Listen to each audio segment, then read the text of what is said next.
sholat kita barusan kurang khusyuk atau tidak khusyuk, tapi kiri kanan kita tidak ada yang tahu. Allah menutupi aib dan dosa kita sehingga istri bapak masih menghargai bapak karena tidak tahu kelakuan bapak yang aslinya. Sama ibu juga bu ya, banyak aib ibu yang ditutupi oleh Allah sehingga suami mau menikahi ibu. Itulah ya, termasuk saya sekarang, saya diundang, didengar karena Allah menutupi aib-aib, dosa dan kekurangan saya, dan Allah memberi kesempatan kita bertobat. Allahumma salli ala Sayyidina Muhammad wa ala alihi wa ashabihi ajma'in. Hadirin,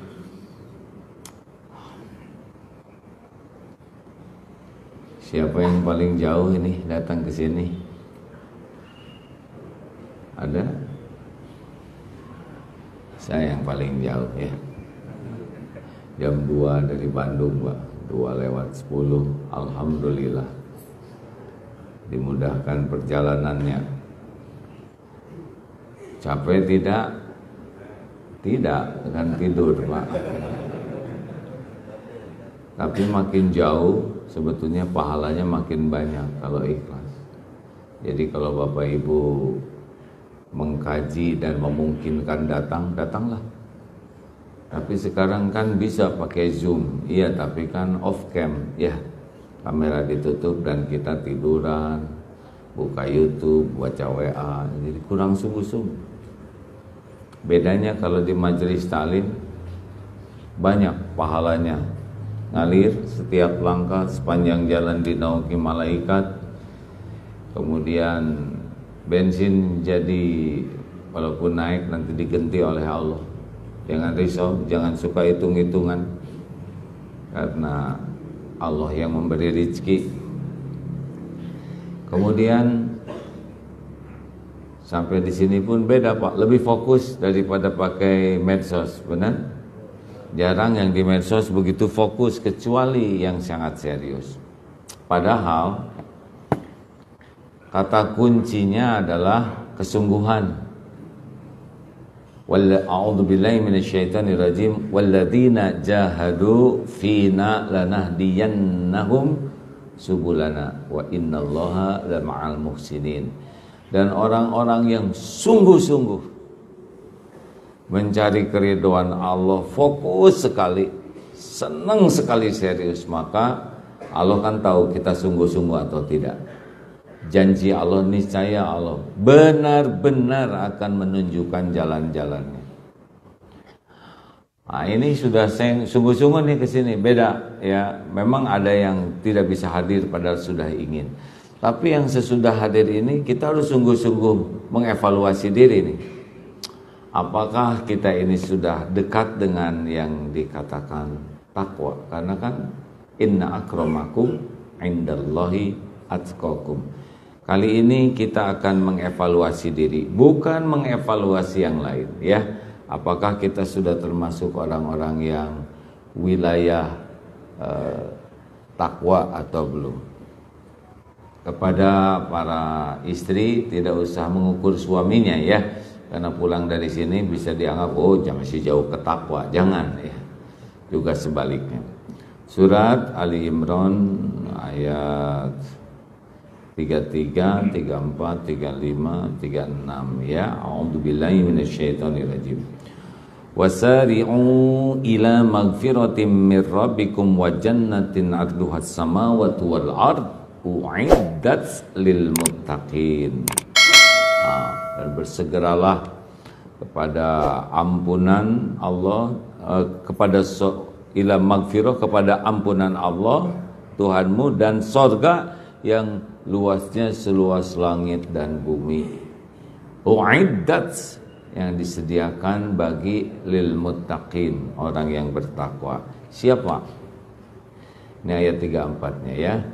Alladzina yunfikuna fis sarra'i wad dharra. Satu, yaitu orang-orang yang senang berinfak dalam lapang dan sempit. Jadi makin tinggi ketakwaan seseorang, kedekatan orang dengan Allah makin ringan, makin mudah, makin lepas dalam menafkahkan harta dalam lapang maupun sempit. Ini serius nih, kita bisa ukur sekarang bagaimana tingkat ketakwaan kita dari tingkat kemelekatan, kelengketan harta pada diri kita. Makin cinta dunia, kata Ali bin Abi Thalib radhiyallahu anhu, makin bedanya pecinta dunia dengan pecinta akhirat. Pecinta dunia itu ketika dapat uang tuh gembira sekali ketika dapatnya. Kalau pecinta akhirat, kegembiraannya itu ketika menafkahkan uangnya. Silakan ukur masing-masing ya. Dapat, wajarlah kita gembira. Tapi berat tidak kita mengeluarkan? Kalau kita berat, zakat 2,5% berat. Seakan-akan mau diambil nyawanya bayar zakat. Oh, ada tuh yang kita cari, yang ngitung zakat itu diusahakan yang nggak ngerti ilmunya, jadi lebih sedikit ya. Ada Pak orang yang sedekah, dia ada sedekah, tapi giliran zakat tidak mau, padahal lebih wajib zakat. Ayo, berani tidak nih alat ukur? Karena sholat dan zakat itu nempel. Kita sibuk saja tentang sholat, tapi zakat kita belum tentu sesibuk bagaimana kita mengerjakan sholat. Kenapa jadi pada melotot begini? Saya tidak berburuk sangka, tapi saudara seperti yang menerawang. Jadi kosong pikirannya di masjid, pikirannya ke zakatnya udah dibayar belum? Saya sudah bayar, zakat apa? Fitrah.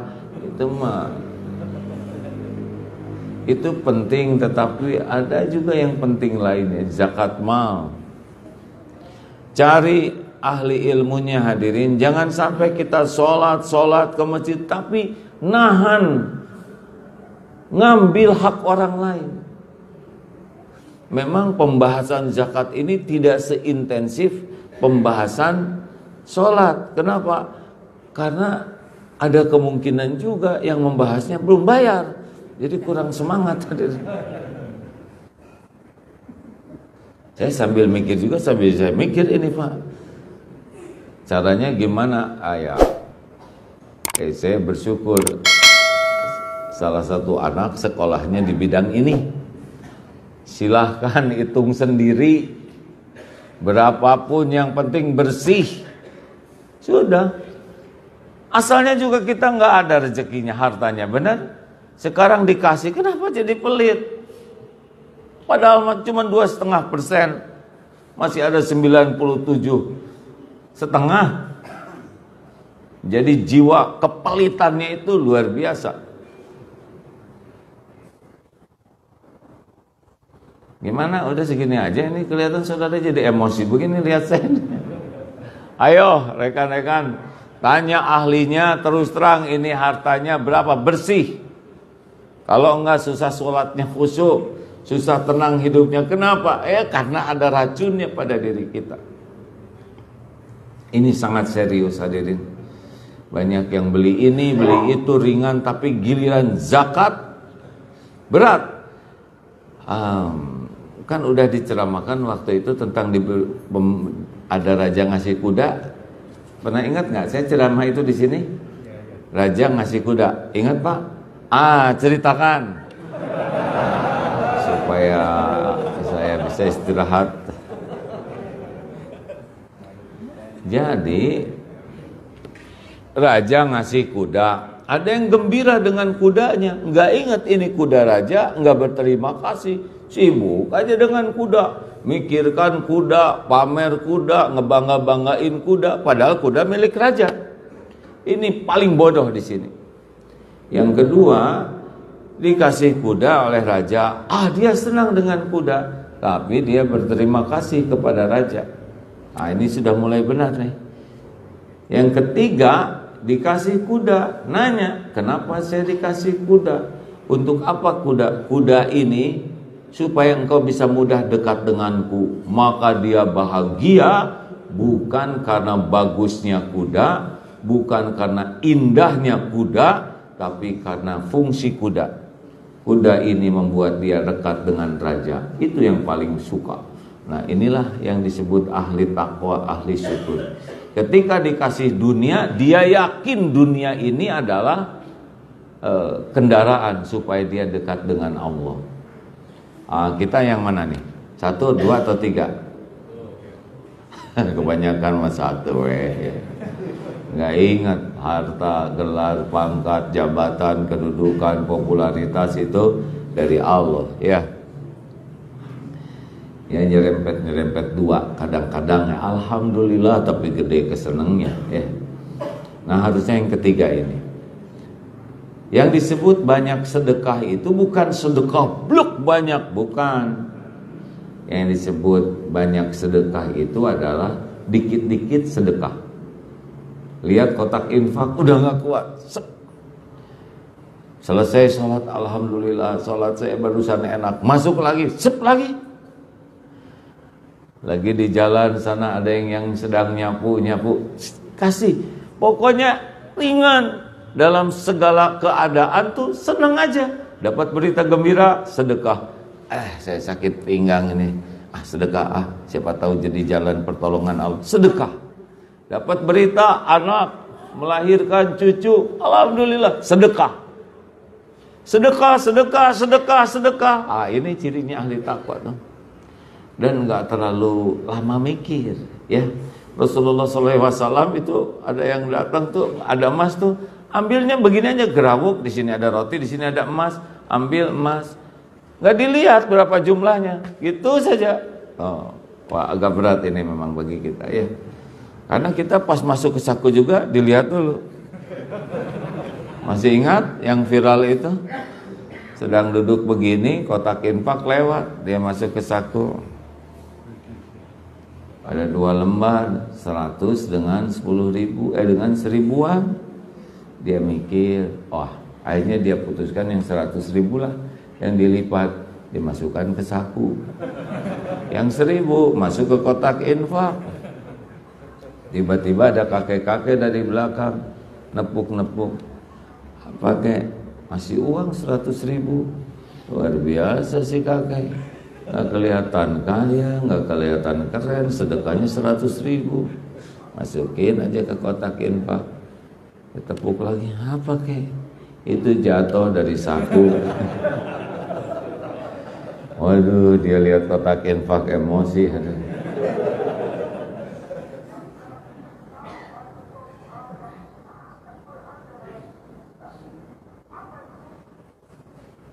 Siapa? Suara saya bukan? Nah, jadi nggak usah terlalu lama mikir lah. Halo? Kelamaan mikir, jatuhnya pelit, Pak. Jadi serba sayang. Udah dader aja, nanti juga ada lagi. Tes coba Pak, punya uang, potong 5%. Dapat misalkan 1 juta, potong 50, masukin. Dapat 10 juta, potong 500, masukin amplop persiapan zakat sedekah. Lihat, kalau nggak miskin-miskin naik, potong 10%. Dapat 10 juta, masukin 1 juta ke amplop. Ya, niatkan sebagian zakat, sebagian sedekah. Latih begitu saja. 10%, dapat 100 juta, potong 10 juta. Gak miskin-miskin, naik, potong 20%. Kenapa jadi tegang begini hari ini? Ini saya lihat dari depan Pak. 5% senyum, 10% mulai, 20% begini hadir. Tadinya mau saya naikkan ke 30%, 40%, tapi saya takut stroke nanti saudara. Kita mah baru rencana aja pelit Pak. Coba kalau barusan direkam kelihatan jadi begini. Saya nih Pak, maaf ya, kalau tiba-tiba ada yang datang, apa kabar baik, saya baru dapat rezeki nih, misal disimpan di meja ini, bro aja 10 miliar, tinggal bagi 2, 5 miliar untuk ibu-ibu, 5 miliar untuk bapak-bapak, udah selesai, ambil gitu. Namanya juga ngelamun, hadirin ya nggak? Masa ngelamun aja pelit, ha? Waduh, dermawan banget. Enggak, saya kan bakal ngelamun lagi sendirian ya. 100 miliar saya bawa pulang. Kita mah Pak, rencana aja suka pelit. Coba ngobrol suami istri rencana sedekah, bisa berantem itu Pak. Sedekahnya belum, berantemnya udah. Ini salah satu alat ukur kita ngetes ketakwaan diri kita. Jangan berat, der aja, ada lagi, demi Allah ada lagi. Selama ini kita pelit Pak, tetap aja datang. Ada 2 ustadz ini, saya ceramah di seorang ulama juga Pak. Kisah nyata di Semarang. Satu, ini seangkatan ustadz ini, cuma yang berbeda rezekinya dalam bentuk finansial. Datang tuh ustadz yang agak pas-pasan, ini pas perlu kurang, yang satu lagi cukup. Ustadz, ini gimana caranya kok ustadz jadi rezeki gampang begini, melimpah ruah cukup, kalau saya diujinya pas-pasan terus, kita kan seguru seilmu, ya sama aja amalannya begitu. Tiba-tiba datang tamu Pak, ini ceritanya ya. Ustaz, alhamdulillah, istighfar yang Ustaz sarankan saya coba amalkan. Alhamdulillah, selain utang saya lunas, saya juga jadi punya lebihan cukup. Ustaz, saya sudah azam kalau utang saya lunas, saya ingin ngasih sesuatu sebagai syukuran. Nggak usah repot-repot, ngasih kunci Pak, kunci mobil. Masya Allah, makanya silakan, asal jadi dakwah aja, udah niat begitu. Jazakallah khair, terima kasih. Pulang tuh, ini temennya ini bengong nih, mobil datang gampang aja, segitu gampangnya. Udah punya mobil belum? Saya boro-boro mobil. Ya udah, ini mobilnya buat Ustaz aja, dikasihin itu Pak, pakai aja, saya udah ada. Tapi saya nggak perlu mobil, rumah saya di gang. Ya udah jual, beli motor, lebihannya pakai dakwah. Dah pergi. Seminggu kemudian datang lagi nih. Ini ulama yang menyampaikannya, insya Allah ulama yang dipercaya ya. Ini, ini saya sudah jual, saya punya motor ini. Dan ini lebihannya, udah pakai aja buat dakwah. Kan pesennya juga dipakai buat dakwah. Sama aja, alhamdulillah. Udah ngobrol sana sini, datang lagi tamu. Syekh, alhamdulillah. Saya sedang diuji, bisnis saya itu dimudahkan. Saya niat. Tapi maaf ya Syekh, bukan mobil baru, saya belinya mobil bekas. Ngasih lagi kunci. Pas dilihat, tahu nggak mobilnya? Mobil itu Pak, jadi dijual oleh si bapak ini, dibeli oleh, dikasihin lagi. Kata saya tuh balik lagi ya.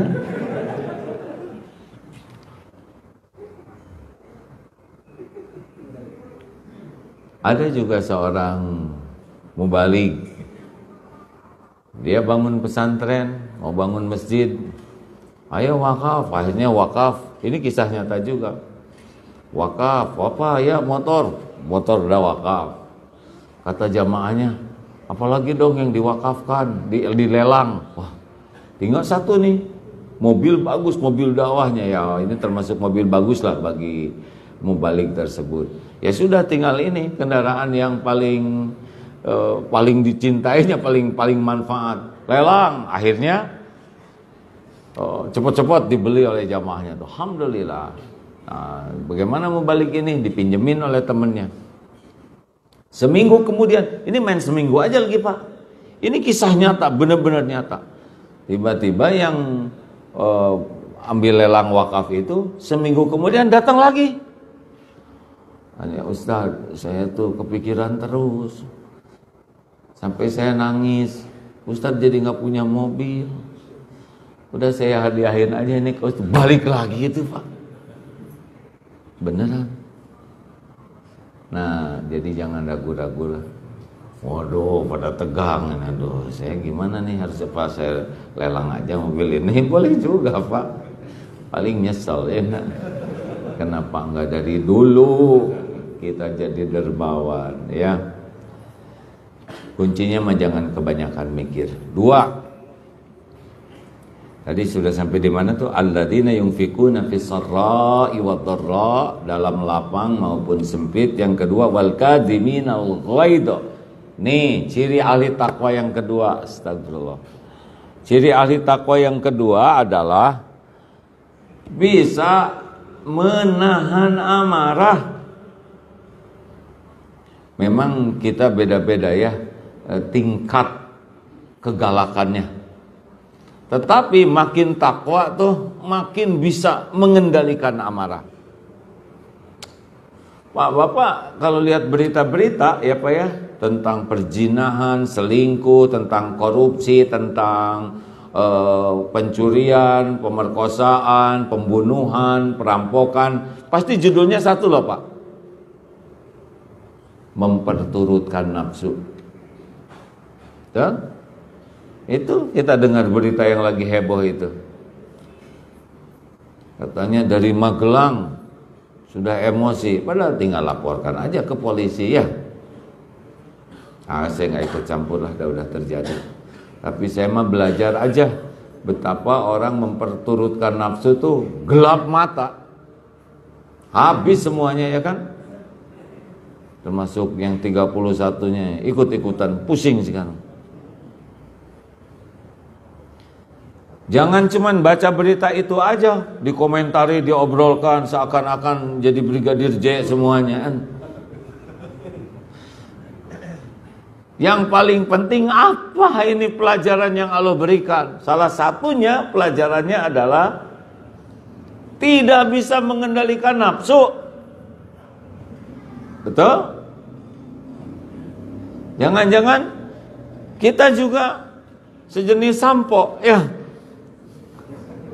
Saya nggak boleh nyebut nama orang Pak. Kita juga sama dalam skala yang lebih kecil. Aduh astagfirullah, saya sampai ceramah ini tuh, aduh sambil ketekan sekali batin saya Pak. Karena ceramah ini sudah dalam 2 minggu ini nih lagi intensif menahan marah. Ya Allah, semalam diuji Pak. Dan saya merasa aduh ini makanya ceramah ini sengaja saya ulang judul ini supaya rada-rada nempeleng diri sendiri. Semalam pulang ke pesantren macet. Ternyata ada yang parkir di yang jualan nasi goreng di pinggir jalan, jadi betul-betul ngalangin. Pas saya ya keluar tanduk karena pas di depan. Itu siapa yang parkir mau? Maju. Keluar seorang. Maju. Oh, dia kelihatan nggak enak. Macet. Wah, saya nggak enak ngomong gitu. Tapi ya biasa seperti pahlawan kebetulan ya. Setelah selesai parkir, dilihat ternyata parkirnya masih di pinggir jalan. Dicari ini motor siapa? Oh lu dia bilang begini. Oh Bapak ya yang tadi nyuruh saya minggir dengan nunjuk-nunjuk? Iya saya. Waduh mulai. Yang sopan dong Pak. Waduh itu mah kayak apa tuh? Api dikasih bensin. Waduh ini pucuk dicinta ulam tiba nih. Dorong aja begitu. Saudara tahu siapa saya? Udah ujub ya gak? Kata dia tuh, tidak tahu. Wah celaka nih. Malah dia yang ngomong gini, saudara tahu siapa saya? Tidak tahu, yang tahu itu saudara parkir. Aduh saya pikir evaluasi. Kenapa jadi begini, gak cocok dengan ceramah ini? Padahal para ulama yang beneran mah Pak, biasa-biasa aja. Sebetulnya sebelumnya mah rada biasa-biasa ya. Cuman karena ini pakai nunjuk, oh ini yang waduh. Padahal nggak kena, nggak cuman omongan aja, cuman ujubnya ya, merasa diri, merasa Begitulah.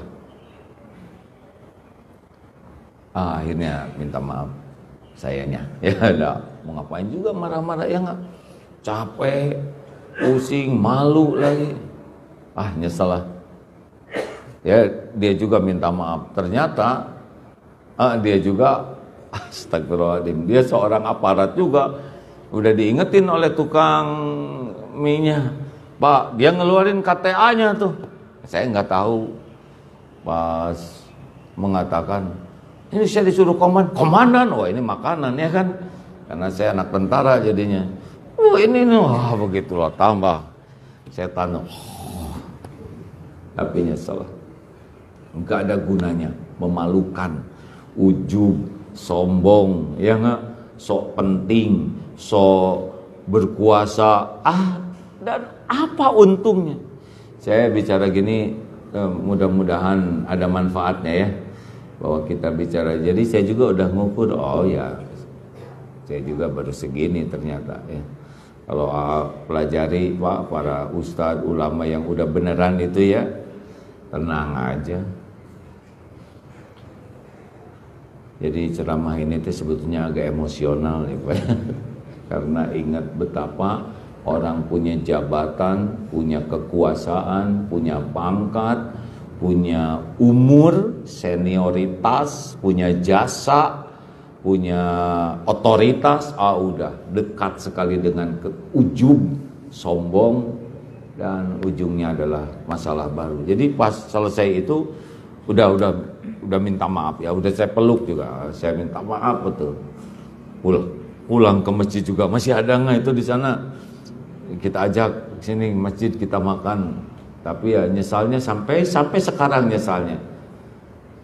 Saya pikir apa sih intinya? Ya intinya itu adalah sombong. Jadi hati-hati bapak-bapak yang punya jabatan, pangkat, kekuasaan. Jadi rada mirip-mirip kejadian itu, ya kan? Kalau nggak punya iman bisa sekeji itu, betul tidak? Halo?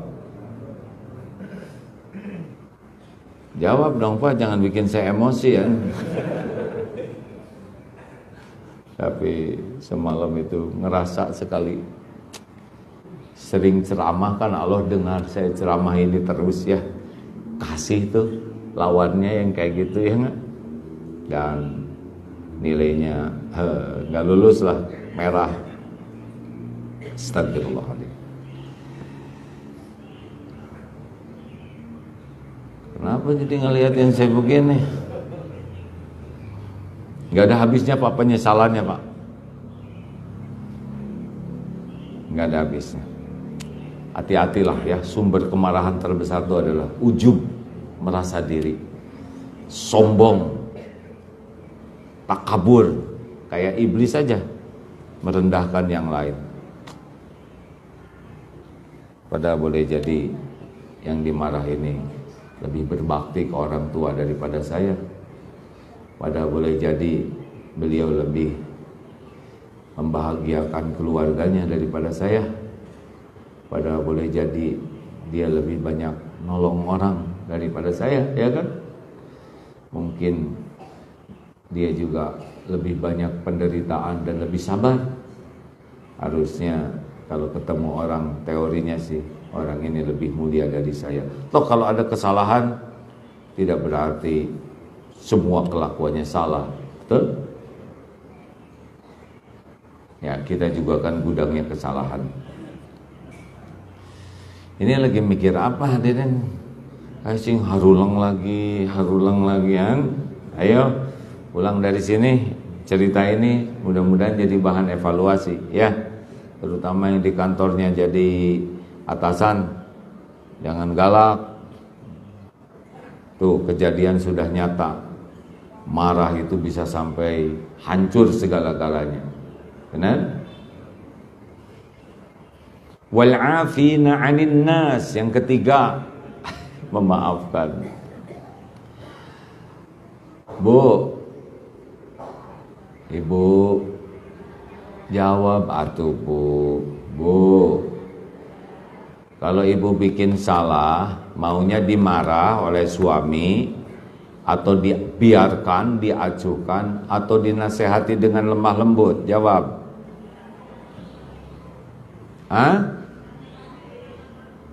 Diacuhkan mau tidak?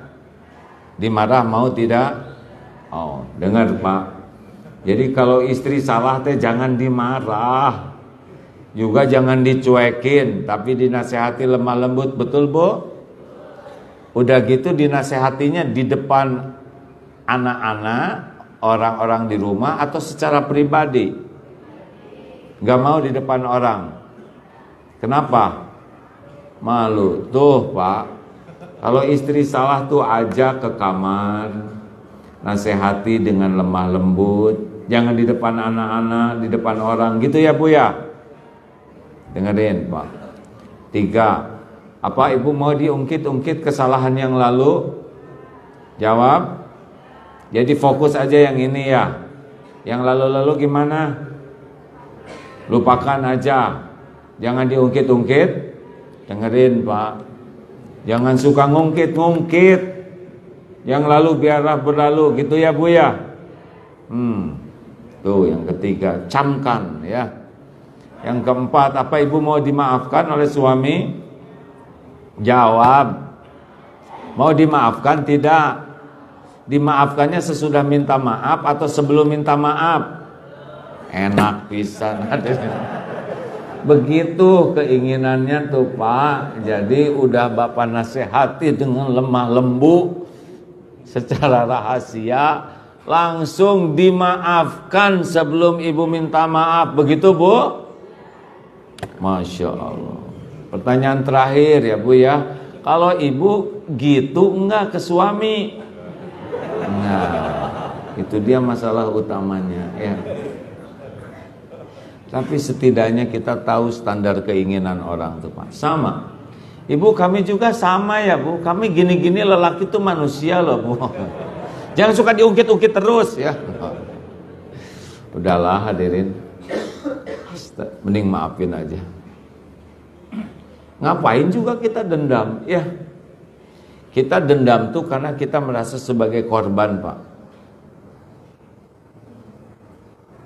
Jadi panas, gak bisa tidur, jengkel, sholat juga, dendam saja. Udahlah maafkan saja. Wal'afina 'anin nas. Salah satu ciri ketakwaan selain menahan amarah, bukan tidak marah ya. Ada sakit hati normal, ada tersinggung normal, ada jengkel normal, ada kecewa normal. Yang jangan itu mengumbar amarah. Harusnya ditahan. Nah, yang ketiga adalah udah ditahan, dimaafkan. Sebagaimana kita juga ingin dimaafkan dan diampuni Allah. Betul? Udah ingat tadi obrolan yang tadi ya Pak ya. Kalau Bapak ingin dimaafkan, istri juga ingin dimaafkan. Kalau Ibu ingin dimaafkan, suami juga ingin dimaafkan. Perlakukan orang lain sebagaimana kita ingin diperlakukan. Yang keempat, wallahu yuhibbul muhsinin. Dan Allah mencintai orang yang ihsan, yang berbuat kebaikan. Jadi sesudah kita tahan, astagfirullah, kita maafkan, dan ada lagi level yang lebih tinggi ketakwaannya. Kan ketakwaan seseorang tuh tingkatannya beda-beda ya. Yang makin tinggi adalah kita berbuat baik kepada orang yang memang mengecewakan kita. Kita traktir, kita kirim. Aduh, cucunya Rasulullah, cucunya Ali bin Abi Thalib pernah mau ke kampungnya. Wah, dihina. Beliau mendengar, menyimak. Sesudah itu, masih adakah yang akan kau katakan? Saya sebentar lagi masuk ke wilayah kampung saya, nanti para pemuda marah. Sesudah selesai berkata-kata, tidak terpancing. Yang saya dengar itu beliau membuka jubahnya dan ada uang juga dikasihkan kepada yang bicaranya. Oh, ini dia. Aduh, saya juga kepikir tadinya ditraktir aja itu nasi gorengnya. Tapi udah pulang dia. Harusnya mah kita udah jengkel mah maafkan, kemudian kita perlakukan. Karena sebetulnya ya orang-orang yang menghina kita tuh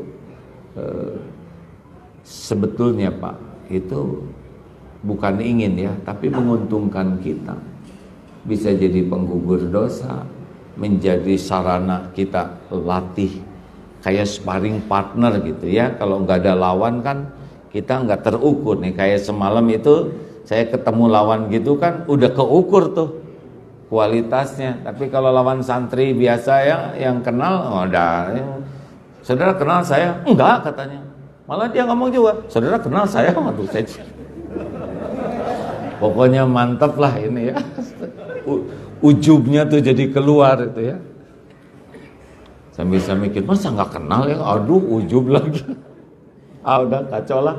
Saya semalam itu 10 menit yang buruk lah.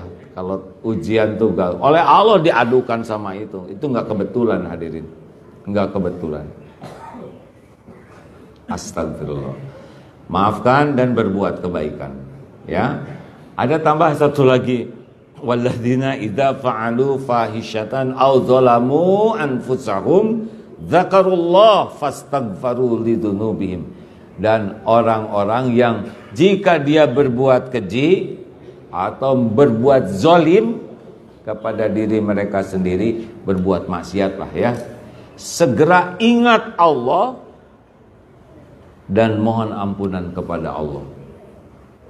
Wa may yaghfiru lidzunuba illallah, dan siapa yang bisa mengampuni selain Allah? Walam yusirru ala ma fa'alu wa hum ya'lamun, dan dia tidak mengulangi lagi perbuatannya dan dia sudah tahu. Jadi orang yang ahli takwa itu bukan zero dosa Pak, tapi kalau berbuat salah segera ingat Allah, minta ampun ke Allah. Kalau berkaitan dengan orang minta maaf. Satu apa tadi? Senang berbagi dalam lapang dan sempit. Ukur. 2, kita evaluasi sejauh mana nih sumbu pendek kita ya. Yang gampang-gampang marah, hati-hati. Berarti kita memang bekal banyak masalah dalam hidup kita. Para pemarah tuh kerjanya tuh mendramatisir masalah, mempersulit, mempergawat dan memperrepot.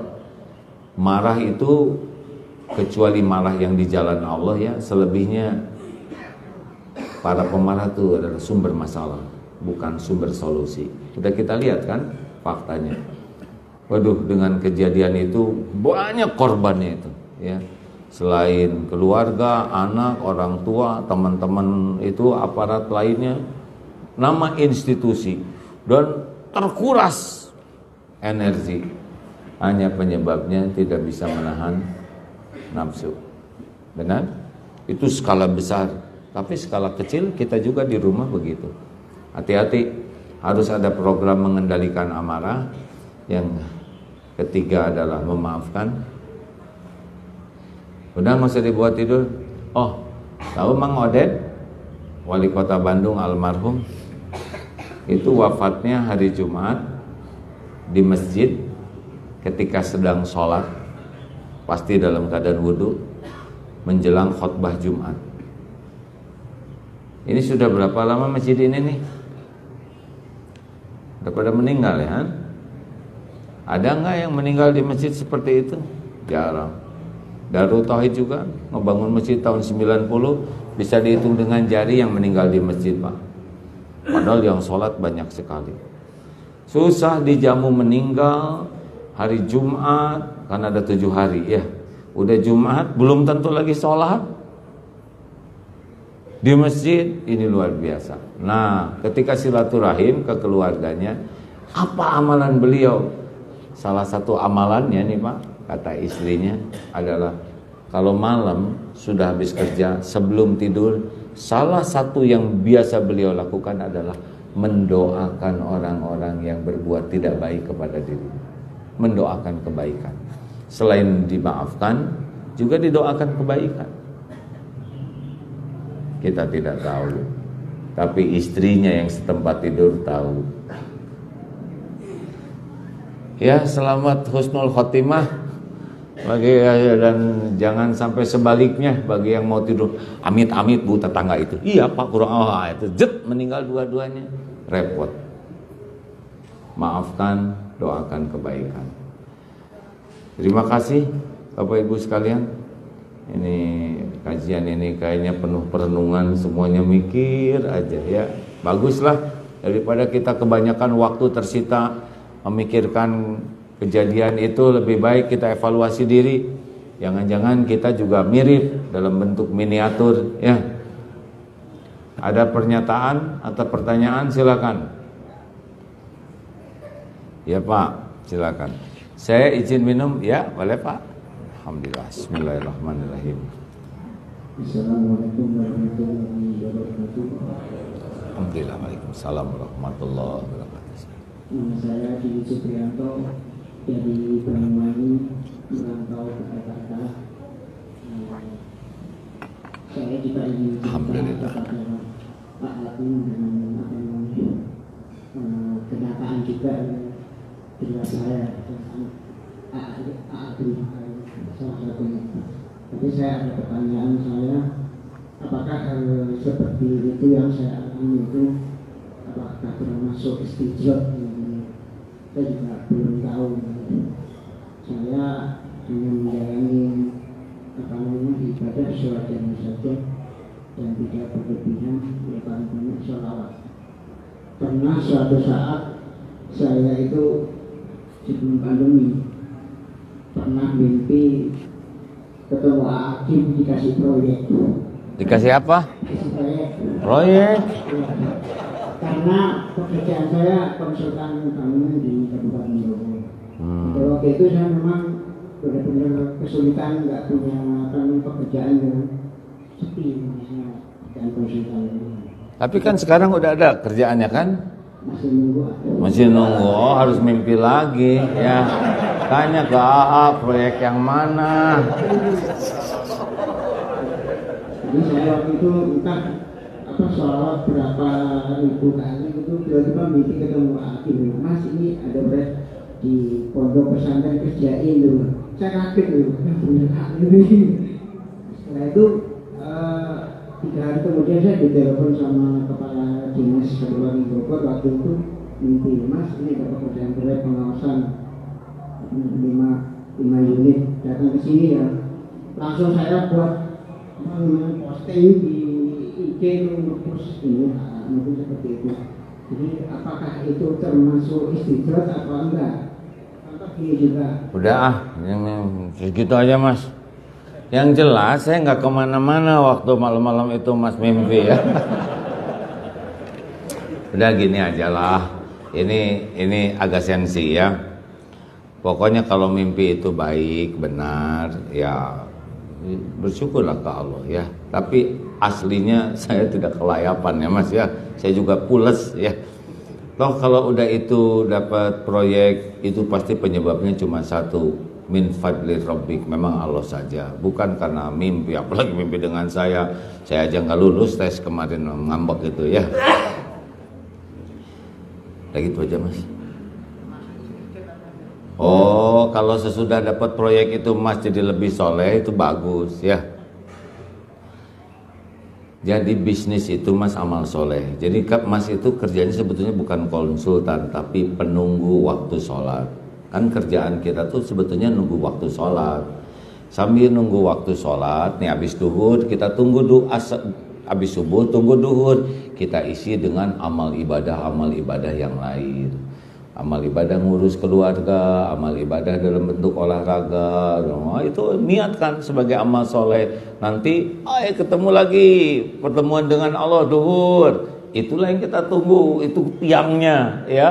Imaduddin. Habis duhur kita amal soleh lagi, apakah bisnis, kerja.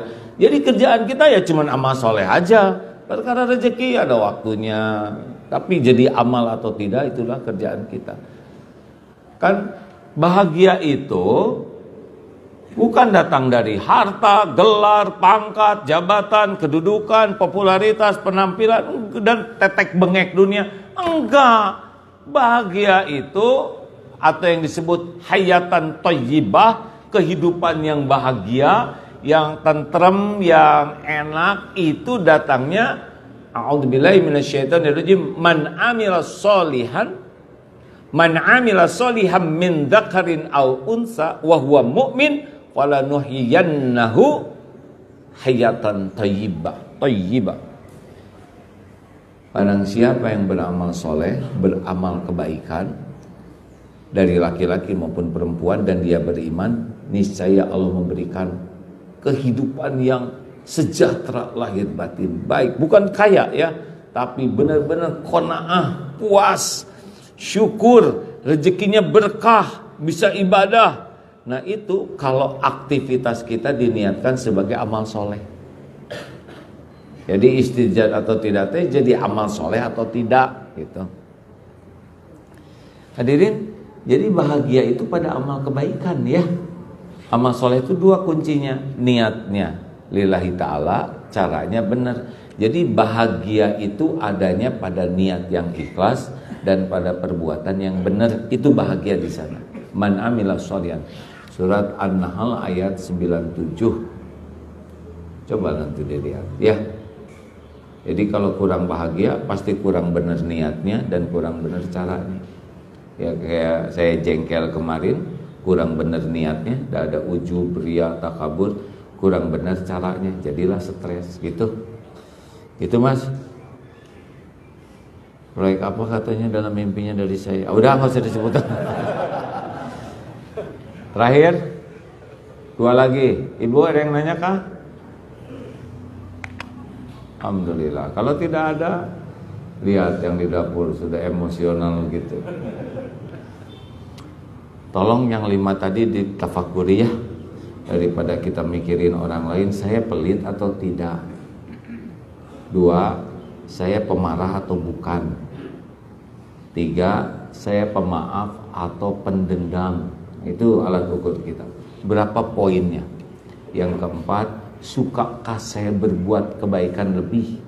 Kalau orang baik kita balas baik, nggak aneh. Orang biasa kita berbuat baik, naik tingkatnya. Orang berbuat kurang baik, kita berbuat baik gitu. Yang kelima, kalau kita bikin salah bentuk apapun, segera ingat Allah enggak. Jangan merasa sebagai korban, karena yang zalim itu adalah kita sendiri. Kita dicuri orang dompet, benar korban, tapi pasti ada dosa kita tuh yang kontribusi musibah ini nimpa ke kita. Wa ma asobakum min musibatin fabima kasabat aydikum wa ya'fu an katsir. Dan tiada satupun musibah dan apapun musibah yang menimpa kepadamu diundang oleh tanganmu sendiri. Banyak istighfar hadirin. Mudah-mudahan ada manfaatnya. Allahumma shalli ala Muhammadin wa ala alihi wa ashabihi ajma'in. Alhamdulillahi rabbil alamin, la haula wa la quwwata illa billah. Allahumma inna nas'aluka bi annaka lakal hamd la ilaha illa anta wahdaka la syarika lah ya hannan ya mannan badi'us samawati wal ardh dzul jalali wal ikram. Duhai Allah yang maha menata, berkahi majlis ini. Ya Allah, ampuni seluruh dosa kami, segala kelalaian, kehilapan, dosa yang terang-terangan, dosa yang sembunyi-sembunyi. Ya Allah, ampuni maksiat yang berulang-ulang kami lakukan, padahal kami tahu itu dosa. Ya Allah, Allahumma ighfir lana wa li walidina warhamhum kama rabbawna shighara. Ampuni ya Allah segala dosa kami kepada orang tua kami, kepada guru-guru kami, kepada keluarga kami, kepada hamba-hambamu yang lemah. Ampuni segala kemunafikan kami ya Allah, segala kesombongan, segala ujub. Ampuni segala kemusyrikan diri-diri kami ya Allah. Ampuni dan hapuskan sekelam apapun masa lalu kami, sehitam apapun kehidupan yang pernah kami jalani. Allahumma ighfir lil mu'minina wal mu'minat wal muslimina wal muslimat al ahya'i minhum wal amwat Kuatkan iman kami ya Allah. Jangan biarkan kami diperbudak duniawi ini. Kuatkan iman kami agar kami bisa mengendalikan nafsu kami, syahwat, pikiran, keinginan kami. Kuatkan diri kami ya Allah. Jadikan ahli istiqomah di jalan. Wahai yang maha mendengar, sehatkan yang sedang sakit ya Syafi', sembuhkan. Berikan jalan keluar yang sedang dihimpit masalah ya Fattah. Lepaskan dari lilitan hutang ya Ghani. Ya Allah, cukupi yang sedang kekurangan hanya dengan rezeki yang halal barokah. Berikan kemudahan segala urusan yang maslahat, yang membuat dekat dengan. Jauhkan dari segala urusan yang menjadi fitnah bagi dunia akhirat.